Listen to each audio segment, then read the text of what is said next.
Hello, listeners, and welcome back to the Community Exchange podcast, where we sit down with friends old and new to talk about their careers and what's shaping the future of media and advertising. Stop looking at yourself. I'm Matthew Scott Goldstein, better known as MSG. Thank you, Mary Liz. As always, the Community Exchange podcast is brought to you by OpenWeb, the community platform for the open internet. Now we have a great conversation for you with Mary Liz McCurdy. I never even know your last name. To me, you're just Mary Liz. I'm an Irish girl. Yeah. SVP of Business Development at The Atlantic. Mary Liz is a strategic partnership and corporate development leader who builds and scales innovative collaborations, shaping sustainable business models at the intersection of media and tech. Okay, Mary Liz. A lot of jargon in there. Where do you want to start? Should we start with yesterday? No. Okay. No, we're going to start with Stanford. Start with Stanford. We're going to brag a little bit. You went to Stanford. Mazel tov. I did. Yeah, I'm wearing the red today to rep it. Yeah, let's start there. I think it's a formative part of where I am today, and I appreciate you asking. So I started my career in publishing at the Stanford Daily, the college paper. Okay, and what year was this? This was in 2009. Okay, that's like 9 in a row. Every single person's career started around the Great Recession. Yeah, so like that 9 in a row interviews, I think every single person. Oh, interesting. Yeah, and so that was why I think I'm in publishing today, because it was the single most interesting business problem I could have ever asked for. So I was a bad writer at the Daily in college, but I appreciated it. You actually loved write it. You wrote. Yeah, poorly.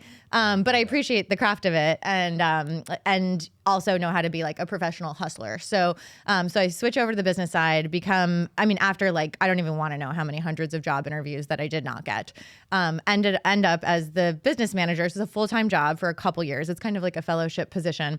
Wait, I want to know about these 100 jobs you went after in 2009 you didn't get. It was the recession you just mentioned. Okay, so it was everything just because no one was hiring then. Yeah, I mean, you're very talented. Thank you. I appreciate that. But I have to say that. I will take all the compliments. It was a really tough time to get a job. I had offers, and then they just ghosted me. And so it's funny, now I'm going to talk to you about how my whole career makes perfect sense, but it's retro dating it, right? When I look back, I'm like, this all makes sense. But at the time, starting in publishing was it was a place to start. And I believe everyone's career involves a shit ton of luck and timing. Absolutely. And so, and what ended up happening is I get in this job, and it used to be raining money from the 2000, early aughts up until around 2007. I take the job, and the last 2 years, it was declining. Revenue was declining 50% year on year, hemorrhaging cash. And what was happening, as we know, is the classified business, the print business had completely collapsed. And then the programmatic advertising business hadn't yet started and hadn't supplanted or replaced the revenue that was coming in from print and classifieds.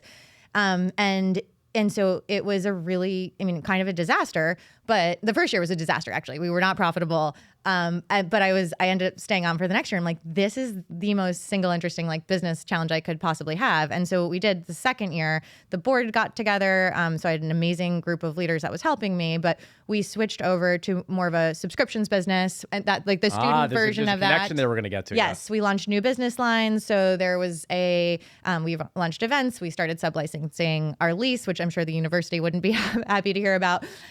We started a high school internship program that was paid. We started using DoubleClip Ad Manager and getting more sophisticated with our digital ad stack. We started a support and sponsor model, branded content. So we started doing the things that all modern businesses are doing today. We got to profitability, and now the Daily.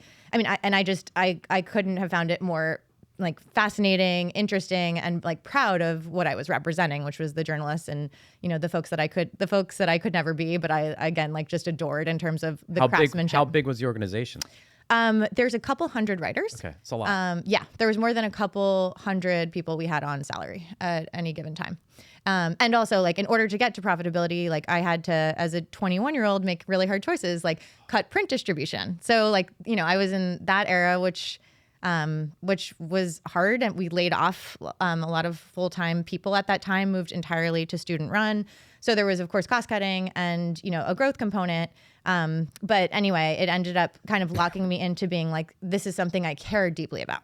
So after Stanford Daily, I end up staying involved for the next 15 years. I'm volunteering in a unofficial capacity, and then later I'm asked to be on the board, and then later I'm asked to be the board chair. So I stay on as just a passionate like giver because I felt like I cared so deeply about that problem statement. And the media industry continued to be challenged, right, over the course of, I mean, as we now know, like the next couple decades. Sustainability is always going to be a challenge. And I loved doing it, particularly like working with the students, working with the board. It was a total delight. In parallel, I started at Google, and I was there for the first 5 years. Started at Google. Yes. So I started at, I was at the Daily for 2 years, Okay, and then I did that in like at the same time. Then for over 10 years was involved in the Daily board commitment. I took a full-time job I wanted to move into publishing tech because it was clear to me like you saw how good the publishing tech was inside. Well, I mean, it was clear to me like the handwriting was on the wall that the business was not sustainable. Like print, classifieds, the solution was, it was a diversified revenue stream, but things had moved online, and that was very clear. And like we're starting to trend not yet towards mobile, but digital native first was like the world that we were moving, and programmatic advertising and other monetization solutions that at that time Google seemed to be well positioned to do was attractive to me. Did you also being in a more financially secure situation was attractive to me? Did you look at many other jobs? Like I looked at all the top tech companies. And you wanted to stay where you live? I did. Yeah, I'm an original New Yorker, but I loved the innovation, entrepreneurship culture. Weather. Yeah, I loved it. I mean, I love both states, but like there's something magical that you hear about in Silicon Valley. And it's just like really positive, innovative energy that, I was looking to stay within. Okay, so you went to Google, and what was your job at Google? Yeah, so for the first 5 years at Google, I worked with publishers directly, and I helped them optimize, I'm saying in air quotes, like optimize their revenue. So what that meant in practice was we'd put them on Google Ad Manager or DoubleClick, and then get their stack optimized from an ads perspective on Ad Exchange and AdSense and the variety of other programmatic solutions. Did you work with publishers on the East Coast and West Coast? Yeah. Okay. I mean, globally. Okay. Yeah. So I did that, and honestly, it was a piece of cake comparatively to being like, try selling. No, and I always said that when I was at Google. I'm like, try like selling print advertisements to like local businesses. I think we all joked about some of the Google businesses, how they were pretty easy. Oh my God, yeah. Yeah, and it was like obviously a delight. I mean, after working one-to-one, when you're in that situation, it's a rev share too. So it didn't quite feel like a sale. You're like, with AdSense or AdX, like you take 2/3 or 80%, I take 1/3. I mean, everybody's happy. And at that time, like, it worked. So we had a recipe. Initially I said it was easy, but what we ended up doing is like, I moved on to scaling the business. So instead of working one directly with the publisher, classic Google is how do you scale this? So then I worked to certified third parties. So like a train the trainer model where we could work with. Who resold the Google product software? Yeah, exactly. Yeah. So I set up a team that's now like a global business it was called the Google Certified Ad Partner Network. And that allowed third parties to do what we were doing at scale. And so anyway, I did that. And I really loved it. 2016, the mobile traffic surpassed web traffic. And that was a really interesting moment because the business started to plateau and creators, publishers, and now known as developers moved on to mobile. Mobile was like way more exciting, right? Because when you have a mobile device, there's anywhere from like 12 to 24 different like active, highly interesting sensors that are giving you as an entrepreneur way more access to like location data and weather and different beacons. Right. As you say that, because the desktop's kind of boring. It's static, right? Yeah. And it's not always with you, but with mobile, you have an always on device and you have way more information in a hyper connected world, right? And so creators moved to mobile. Lots of people from my team moved over to mobile. Mobile was hot.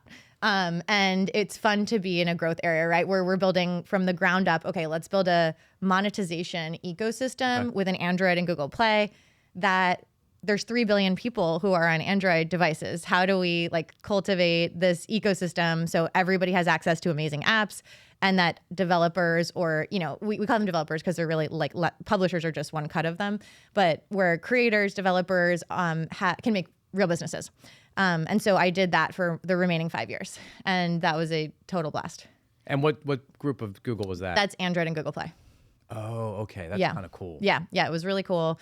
It was in Android. It was in engineering and product. And so like the nature. But that's where all the action happens inside of Google. So so you were where everything was happening. I mean, I'd like to think so. It was neat to be originally on the, on the business side, if you will, and then later on the product and engineering side. Okay. So then the next logical question is, why the hell did you leave?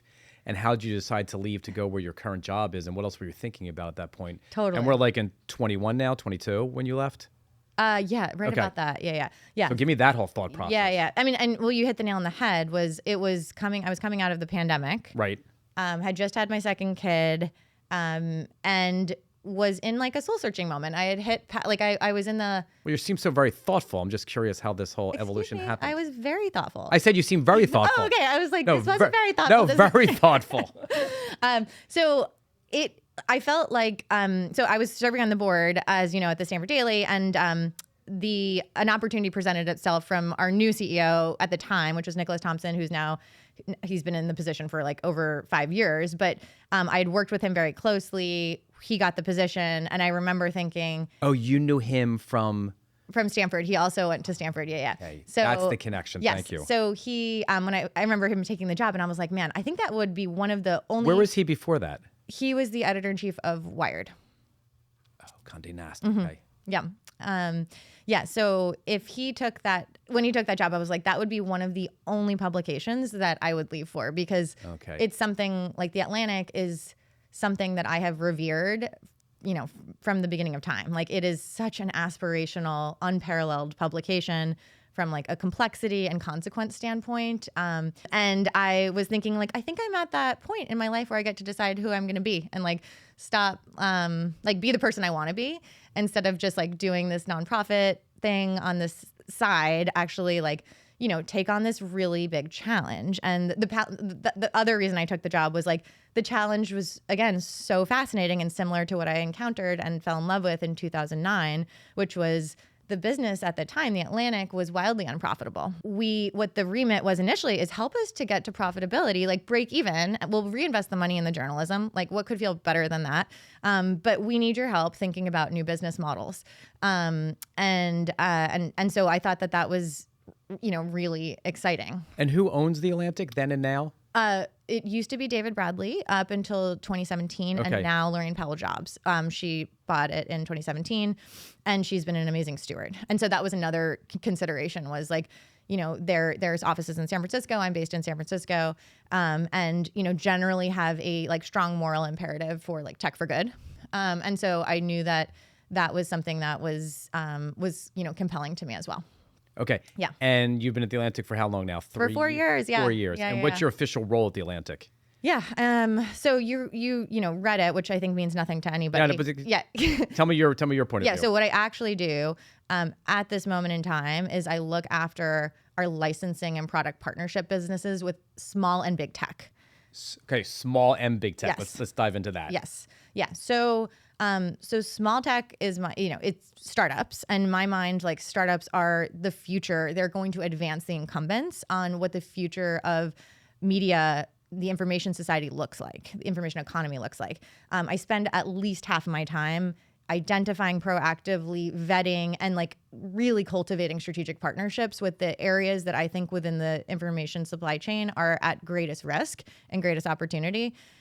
So we can get to that. Yes, and then some examples of those also. Yeah, 100%. I want to go through that. And then from big tech, the incumbents, or like even the new incumbents, like the big players, the OpenAIs, Metas, Googles, Amazons, et cetera. Like, those are the big hitters, and it matters deeply to work with them to, in this case, like to proactively adopt, shape, and if it makes sense, champion what we're doing and why, so the rest of the ecosystem can follow suit. And I don't take it lightly. Like, the Atlantic has a seat at the table and most don't. And so when we do these deals, we try to be, and I want to like kind of be open about exactly how we do it, why we do it, and disclose it, so then others can, again, like follow suit who are less resourced. Okay. And tell me about the small tech. Like, I'm fascinated by, where do you find these companies? Do they find you? What are they doing? Where are they located? Yeah. Is it a single person entrepreneur? Go ahead. Yeah. Okay. So about, I don't know, a couple years ago, we laid out a map on like, what's our thesis for what are the biggest areas of like threats and opportunities within, the publishing and media industry. And and how can we diversify and proactively work with them. So imagine like across the supply chain, like one of the biggest risks is content integrity. I'll go into some examples. And then there's content creation, content consumption, and content monetization. So within each of those buckets, I'm trying to, there's a thesis, and then I'm looking for the top companies that are both like ambitious, innovative, and highly responsible in terms of how they approach media. So with content integrity, I think that one speaks for itself. Like we're at this moment in time where mis and disinformation is being highly propagated. Okay. And it's AI slop is, now surpassed actual like real human content, depending on where you look. And so there's companies, examples of some companies that, I feel energized and excited about that we're in talks with, like Factiverse, where they offer real-time live fact-checking and claim checking. And you can imagine using that in business side or on the editorial side, right? So that's an interesting. And do they find you or you find them? I found them. They're out of the NATO accelerator. And then now and are based in Norway. Proactively reached out and I hope that we're able to do a deal. But in any event, like everybody should know about them. It seems like such a rewarding part of a job to be able to do this. Yeah, I'm having a ton of fun, and it does feel full circle for a lot of the work I did at Google with the developer stuff. So that's one example. In Factory under content integrity, like the nature of how they go about maintaining the integrity of your content. Then there's other partners like Reality Defender, Testive. They're experts in mis and disinformation. So we're looking at those. How do you identify like a manipulated or synthetic image? Those are real problems. So cool. And then how do you think about subscriptions in your world? Yeah. Right, because you're mostly all subscriptions, right? Yeah, we're all subscriptions. Print and digital. Yes, but I want to come back to the other startup ideas. So subscriptions, so what I'm describing is like a slightly longer term like purview, right? I'm not expecting like partnering with these companies are going to get us rich in any capacity, although that would be nice. The subscriptions business component is like, that is what our business is driving our business. So we moved from not being a subscription business to now 2/3 of our business is driven by subscriptions. We're growing. Print and digital, right? Yes, print and digital. And we're growing, and we continue to increase like the premium nature of the product. And so we've increased our average order value pretty substantively year over year as well. So that business is going tremendously well. And how much content do you produce? How many journalists are there, ballpark? Yeah. How many journalists? The organization should be around, we're about 400 at this point, and I think about 200 journalists. That's amazing. That's great. Yeah. So that's like what's driving the business today, and what I'm more focused on is like the future of where this could go. So you wanted to go back to some other. Oh yeah. So some other cool like startups, but we can. Yeah. Okay. So the content integrity is one bucket, but then another bucket is like the content creation. Like, so as we know, content's going to be liquid. How can we think about like the way content can create accessibility while preserving integrity? And I think like companies like 11 Labs, they're a public partner of ours. Like, they've changed the game with how anybody can listen to an article. Like, not everybody has 90 minutes to listen to an Atlantic article, but now you can while you're commuting. And, we publicly have put them on our site. Yeah, and I listen at 1.5 speed, of course. It's 60 minutes. And why shouldn't you? It's great, right? And so that's an example. We partner with Notebook LM. That's another example of like what you can, like, there's infographics that are paired with an article that are generative that we're experimenting with, right? They've produced text to video. We have, we've been asked many times. You're sort of redefining what journalism is, how the user consumes the content. Right, in a sandbox. So like that whole format idea, new formats are really interesting. New consumption and distribution, like how are we going to experience, and better yet, like how are next generation going to experience news? Like, we should be looking at college kids and high school kids who are AI natives.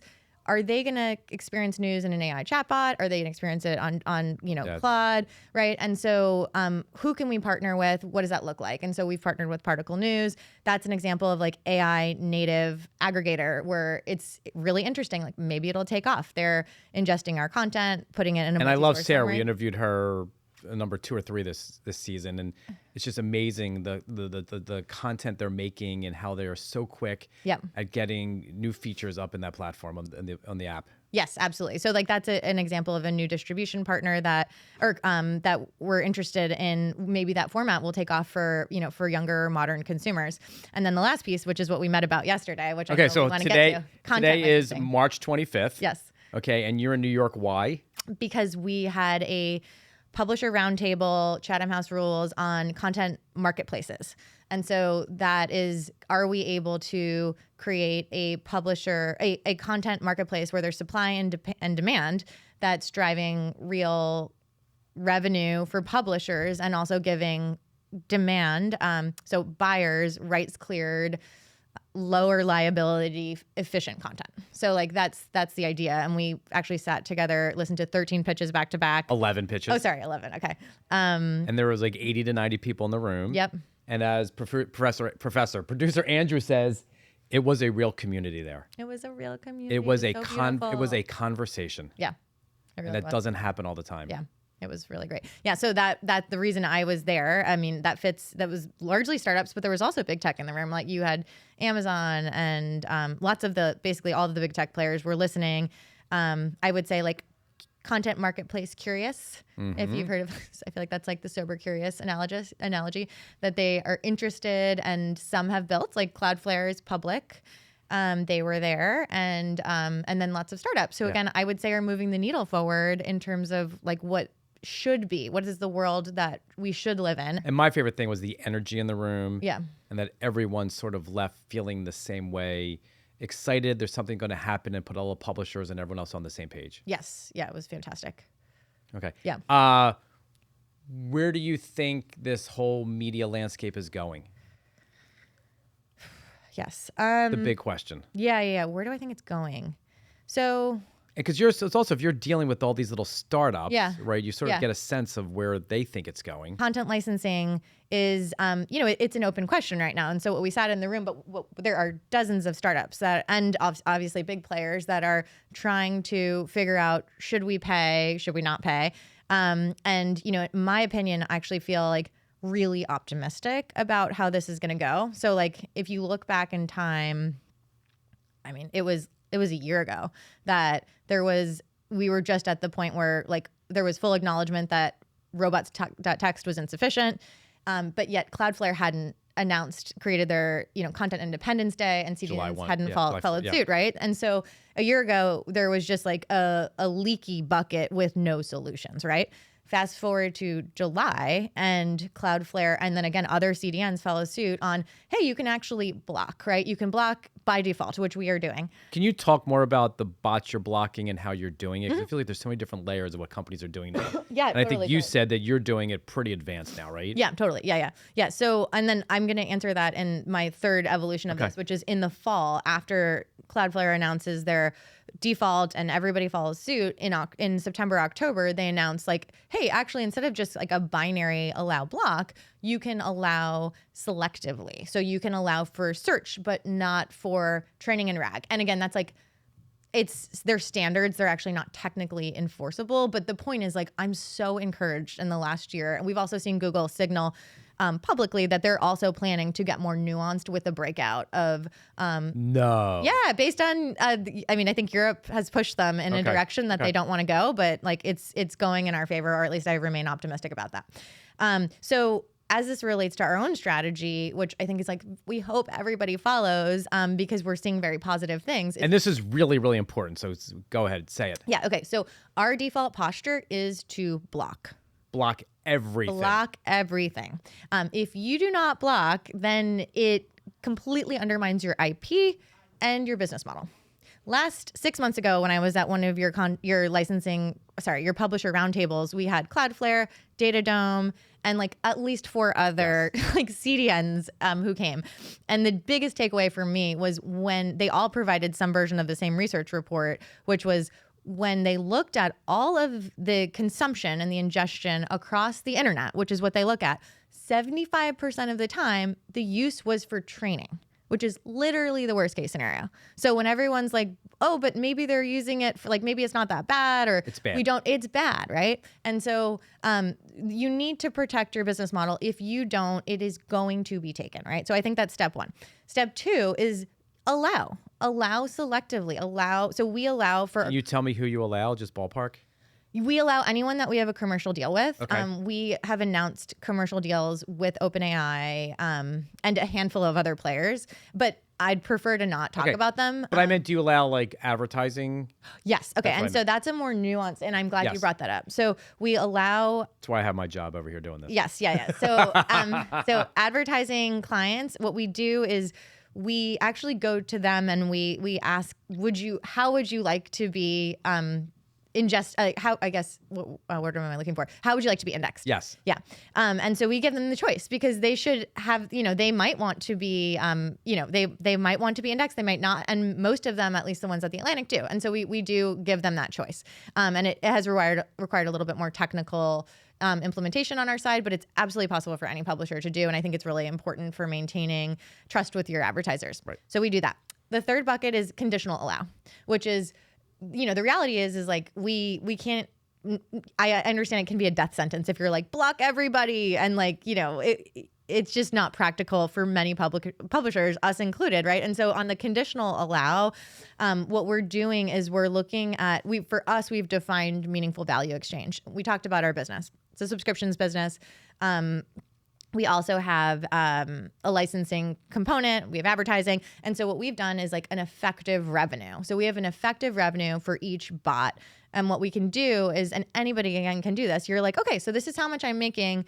And then you can determine, well, what is this worth to me? Is this worth like allowing them for search and not for, for AI uses, input or RAG. And so that's what we've done. And what we do when we're going through this matrix is we're looking at each bot on a case-by-case basis. So there's like Googlebot and then there's Googlebot Extended, et ceta. And like there's, Meta has several agents. One of them is for, making sure our ads campaigns run. Like, of course we allow that. Do we allow like regular meta ad scraping? Absolutely not, right? So you have to go through not just company level, but the bot level and the purpose of the bot. And who does that inside your company? We have a cross-functional executive working group that has created this matrix and reviews it weekly. We, it might sound like overkill to review it weekly, but we always spend more time than we actually have. I love looking at it. Yes. Right. So, the composition of the folks on the team, we have, our legal, we have an applied AI director, we have our C-suite. We have business development. So it's a round table of folks that are, all have a stake. And I shared this at Digiday, but like, I'm mentioning this as like, oh, this is a really clear framework. It's really easy to set up. But at the end of the day, there's real judgment calls that you have to make. And that's why it's helpful to have folks in the room. I'm like often going to the mat with our chief growth officer because like he's nervous. He's gonna stop growth and right. Yeah. So like then our CEO weighs in and is the tiebreaker. But these are tough calls, and that's why we're reviewing them. And there are competing incentives. So I would highly recommend a cross-functional group, and it allows you to stay up on things too, because these companies are changing things all the time and the rules of the bots and what have you. So that's been our framework, and we've had it going for the last since Cloudflare launched its update in July. So it's been going pretty strong. Okay, and then you also do lots of hackathons, right? Can you tell me more about that? Like, that's so fascinating. Yeah. So that's been part of our startup initiative. That's the connection. Yeah, that's the connection. Yeah. So InFactory is one of the companies that I mentioned. And they're all in SF? They're based in San Francisco. But the hackathons, they're San Francisco. We've only done one. We would love to do more. I will do one with you in New York. Oh, amazing. Yeah, yes. We would love to do one. And the idea was like we wanted to invite folks cross-industry, which we did. It was like academics, big tech, small tech, governance. So cool. It was amazing. And then we had InFactory's tech, again, like and then the Atlantic's content. And what we did is we brought together this group of people and gave them the prompt on like, how do you design the future of news experiences with integrity? And we got unbelievably, like 15 different unbelievable use cases that we're bringing back into our business. When did you do this? How long ago? January. So sorry, that's 3 months, 2 or 3 months from now. So were they using Claude Code then? Yeah, they were. Yeah. People, that was the other biggest takeaway was like hackathons that used to be, when we were scoping it out, originally it was like, this needs to be 3 days. But we were able to get like killer use cases. Like I said, 15 killer use cases. InFactory's we're using like, we've publicized, we're like, everybody should do this. And it all was in the scope of a day. And it was because of the evolution of the AI models, like enabling us to vibe code, anyone to vibe code so quickly. So the winner actually was one guy. He was fantastic, and he had something like 30 agents running at the same time. And he really knew what he was doing. Wait, and he ran them. He started running them all he was running them concurrently. But he started running them at the hackathon. He built them and started running them there. Yeah. Are they still running today? No, they're not. Okay. No. A lot of token usage. Yes. Yeah. No, we shut down the API after it ended. But yeah, that's an example of like when I said we spend a considerable amount of time with startups, that is an example of like an activation that we're like, that was just magic, right? We're bringing together the industry, getting to partner with a company that is going about news integrity the right way. And everybody is winning in that scenario. Okay. We had like 17 pre-calls, right? He's making fun of me because I'm a planner. Okay, so here's my question for you. I don't remember if we can ask this at all, but I was anyway. You're at Google for how long? 11 years. And what's your take about Google now?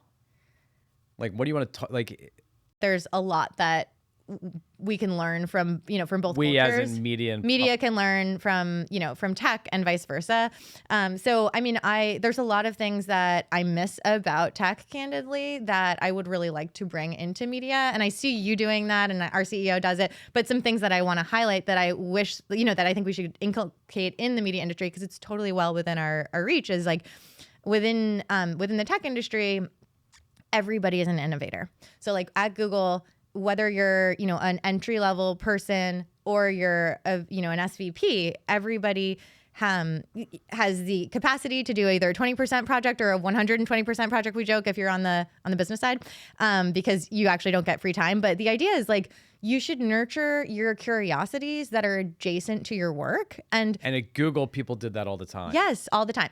And, on engineering and product, that's more formal. And frankly, this was like earlier days. Like I was there again earlier days, but I still think it remains because it's so applicable in any business.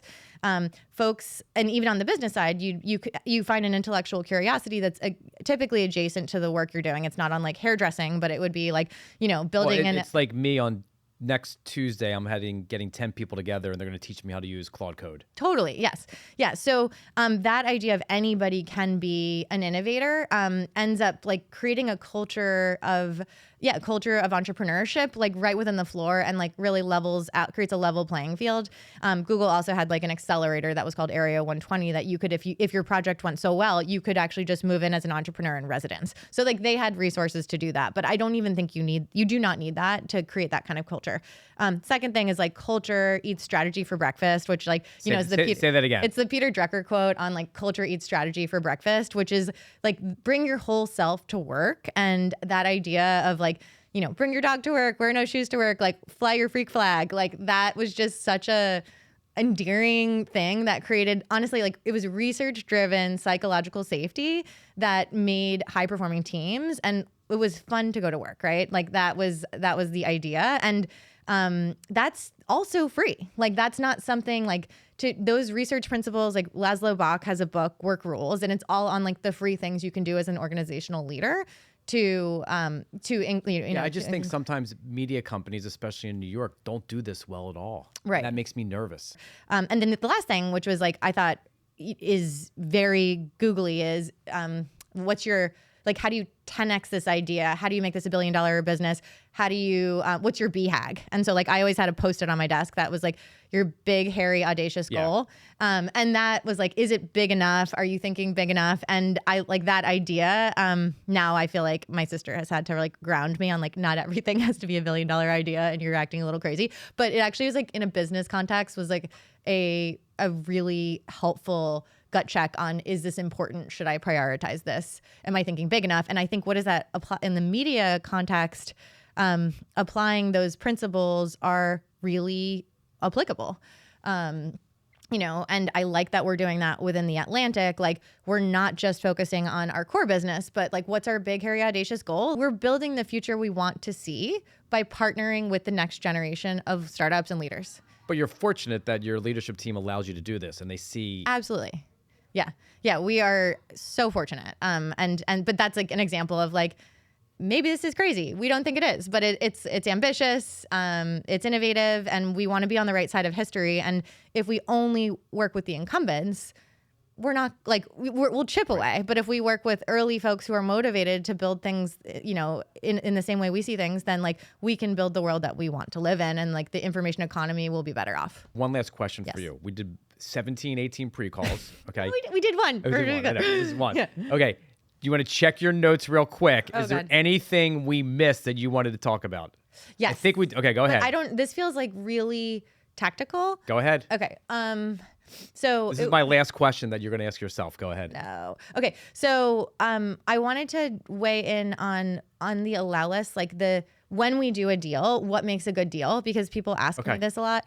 And I think we have something that I've shared with you, like the 4 C's. But when I'm thinking about whether we broker a deal or not, and I have a house party analogy that we're not like, okay, come in, OpenAI or any company and, take our house, rampage our house, stay forever and never leave. Like that's like the worst case scenario. Yep. Like what we are moving towards is a world where every publisher should be in control, should have consent on exactly what they are giving up, have credit or attribution, and have compensation. And so like what we call that is the 4 C's. And like the reason I'm like, I really want to make sure that we're articulating this is like those guardrails and protections are well within every publisher and media entity's rights. And if we don't protect them, they're again going to be taken for granted and under our business will be undermined. And so like I encourage everybody to advocate for those kinds of provisions. And that only helps not only,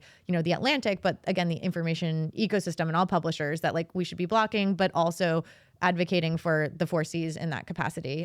Because if we have those kinds of protections, it ends up like creating a more efficient, like everybody wins, right? I'll give you a 5th C. That sounds like common sense. Yeah. Oh, that's great. I love that. There's your 5th C. Okay. Thank you. Mary Liz, you were awesome. Thank you. Great energy. Producer Andrew, everyone, thank you very much. Have a good day. Thanks, everybody.